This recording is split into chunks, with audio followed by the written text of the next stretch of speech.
Okay, this is Tuesday. I didn't forget, but I had to leave early yesterday and didn't make a video, so this video is for Monday. What we did as a group, this is gonna be hard. I know. I think this will work. All right, what we did is we worked on the A's. So we did this one, and this one. Each team did it, not on their boards, but just at their seats, and then we checked our answers together. Now, what we did is we used the Desmos Desmos calculator. So hopefully, if you're doing this at home, get out your MacBook, go to Schoology, go to your math class, the materials, and go to that first purple folder that says ACAP Practice, and there is a link to the Desmos calculator. Okay? All right, so we didn't use our little white calculators. Oh, look, darn it. Well, I'll just try to do this. Okay. All right, so the first one, what we did on this side is we found the formulas and wrote them in here. A lot of students had trouble saying the formulas the first day when we were trying to, when I said, tell me what the formula is. So what we did is we took the formulas off our ACAP reference sheet. Okay, this first one is a cylinder. We always want to check to decide what shape we have.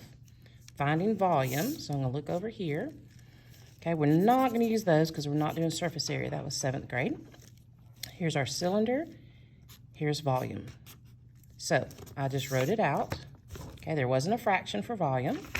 I just have V equals, that means volume equals, no fraction, pi, radius, okay, for this one it's r squared, and the height is just height.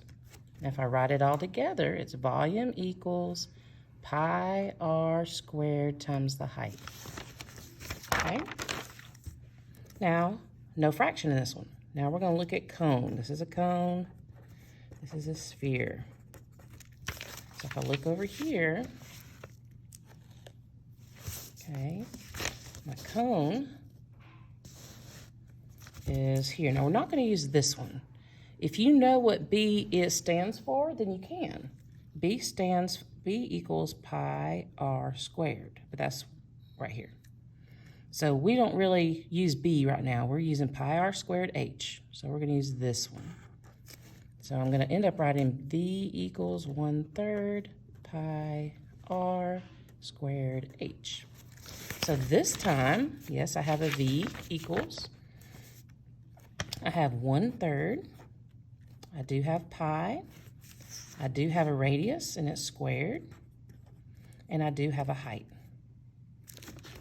Okay. Now the third one is a sphere. When I look at sphere, there we go. Okay, V equals 4/3 pi r cubed.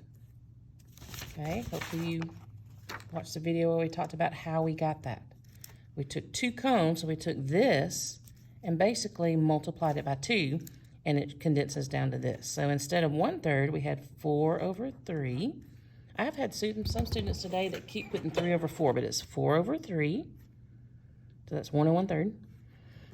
We do have pi. We have r, but look, has a 3, it's cubed. Okay, what happened is we took this height, because height in a sphere, okay, if I have a sphere, okay, my radius is from the middle to the right.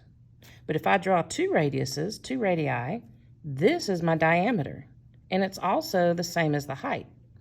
So I took my height and I added it into my radius, okay? And it actually added a 2 over here. So it just made our, you don't have to remember all that. Just know that cylinder is our main formula. Then for cone, we just put a 1/3 in front of it, because a cone is 1/3 of a cylinder. And then we knew that 2 cones make up a sphere, so we just really added this twice. And when we do that and condense it, this is what we get. Okay? So all I did, we took these formulas and put them on the other side where they need to go. So here for cylinder, it's volume equals pi r squared height. Now, where most people are missing it is because they're not writing down the actual formula. So I'm going to write here, V equals pi r squared height. All right, so I know pi, 3.14, times r squared. So r is 7.5, so I've got to do 7.5 squared times height. My height is 11. All I do is I put that into my computer. So let me just do this, if y'all can see. I'm going to turn it this way, and I don't know how y'all see this.